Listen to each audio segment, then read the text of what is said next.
SIR এর পর খসড়া ভোটার তালিকায় নাম থাকা সত্ত্বেও একই বুথের 491 জনকে শুনানির নোটিশ, যার জেরে আতঙ্কে পলাশীপাড়া বিধানসভার অন্তর্গত চাঁদেরঘাট গ্রাম পঞ্চায়েতের 215 নম্বর বুথের ভোটাররা। স্থানীয় বাসিন্দাদের অভিযোগ, জন্মসূত্রে তারা ওই এলাকার বাসিন্দা। তাদের কাছে আধার কার্ড, রেশন কার্ড, এমনকি পুরনো জমির কাগজপত্র সহ সমস্ত বৈধ নথি রয়েছে। এমনকি বহু ভোটারের ভোটার কার্ড 1995 সাল বা তারও আগে তৈরি হয়েছে। অভিযোগ উঠেছে 2002 সালের ভোটার তালিকায় নাম থাকা সত্ত্বেও তাদের শুনানির জন্য ডাকা হয়েছে। কি কারণে এত সংখ্যক ভোটারকে শুনানিতে ডাকা হলো তা নিয়ে চিন্তায় এলাকাবাসী। ভোটার তালিকা থেকে নাম বাদ পড়ার আশঙ্কায় রয়েছেন তারা। প্রশাসনের তরফে দ্রুত স্বচ্ছ নিরপেক্ষ তদন্তের দাবি জানিয়েছেন এলাকাবাসী। শুনানির নোটিশ পেয়েছেন ওই বুথের পঞ্চায়েত সদস্য তুহিন কুমার মণ্ডল এবং তার পরিবারের সদস্যরাও। এই ঘটনাকে কেন্দ্র করে রাজনৈতিক চাপানোতর শুরু হয়েছে। তুহিন কুমার মণ্ডলের অভিযোগ, চাঁদেরঘাট গ্রাম পঞ্চায়েত বর্তমানে বাম ও বিজেপির দখলে থাকলেও এই বুথে তৃণমূল জিতেছে। তার দাবি, বিজেপির চক্রান্তে তৃণমূল কংগ্রেসের কর্মী ও সমর্থকদের নাম ভোটার তালিকা থেকে বাদ দেওয়ার চেষ্টা করা হচ্ছে। অপরদিকে তার মধ্যে এত সংখ্যায় নোটিশ পেয়ে সমস্যায় পড়েছেন বিএলও। যদিও এই সমস্ত অভিযোগ অস্বীকার করেছে বিজেপির পঞ্চায়েত সমিতির বিরোধী দলনেতা উদয় বিশ্বাস জানান, এই ঘটনায় কোনো রাজনৈতিক চক্রান্ত নেই।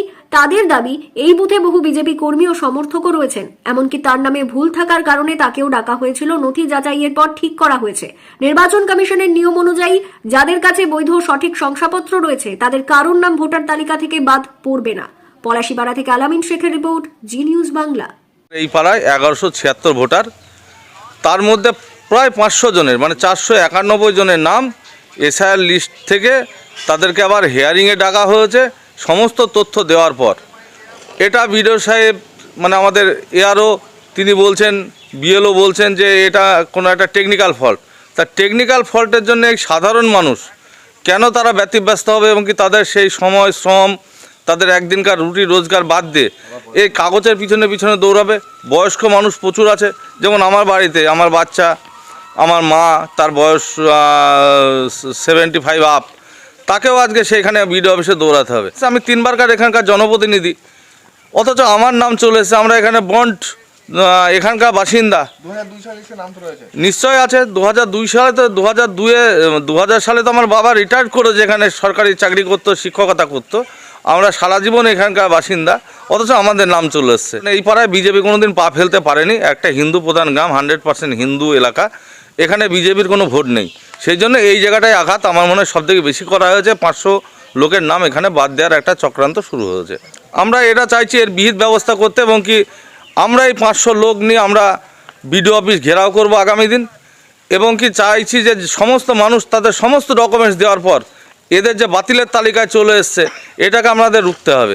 এবং কি আমরা চাইছি যে এইখানে ক্যাম্প করুক বিডিও অফিসের তরফে, মানে এআরও যিনি আছেন এখানে এসে ক্যাম্প করে মানুষের দরজায় গিয়ে হিয়ারিংটা করুক।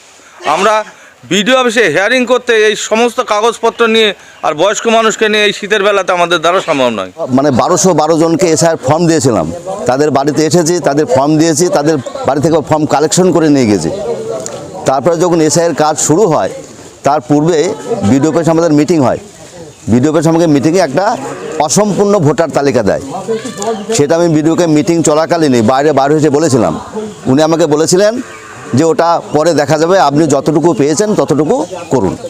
হ্যাঁ, বিভিন্ন সমস্যা আমাকে সম্মুখীন হতে হচ্ছে, কারণ তাদের যখন আমি রেকর্ডগুলো ফাইল করছি তখন দেখা যাচ্ছে নো রেকর্ড ফাউন্ড। আর আমি এটা ভালোভাবে জানি, আমার বুথে কোনো অবৈধ ভোটার নেই। মোট কতজনকে ডাকা হচ্ছে? 491 জনকে। আচ্ছা, এদের সকলের বাড়িতে নোটিশ দিচ্ছে? এদের সকলের বাড়িতে নোটিশ দিয়েছে, কাল থেকে শুরু করেছে।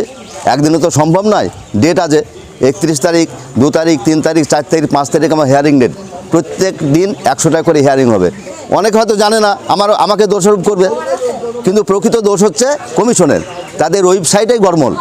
তারা বারবার আমি বলা সত্ত্বেও তারা কিন্তু এটা ক্লিয়ার করেনি। কাজটা হচ্ছে নির্বাচন কমিশনের। এখানে তো বিজেপির কোনো রোল নেই, বিজেপি নির্বাচন কমিশন নয়। এটা তৃণমূল কংগ্রেসের ভাবনায় ভুল। এখন প্রশ্ন হচ্ছে, যখন 491 জনের নাম ম্যাপিংয়ে এসেছে এবং তাদেরকে নির্বাচন কমিশন ডেকেছে,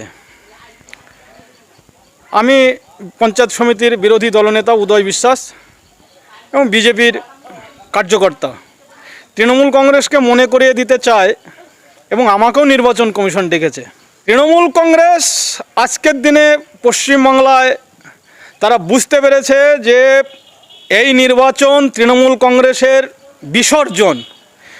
এখন তারা একটা অজুহাত লাগাচ্ছে যে নির্বাচন কমিশন এবং বিজেপি মিলিতভাবে পশ্চিমবাংলা থেকে তৃণমূল কংগ্রেসকে পদুর্দস্ত করতে চাইছে।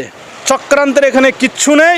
আমরা ভারতীয় জনতা পার্টি সারা পশ্চিম বাংলা জুড়ে তৃণমূল কংগ্রেসের যে স্বৈরতান্ত্রিক শাসন ব্যবস্থা তার বিরুদ্ধে বাংলার মানুষকে অবগত করব যে আগামী নির্বাচন তৃণমূল কংগ্রেসকে বিসর্জন দেওয়ার নির্বাচন।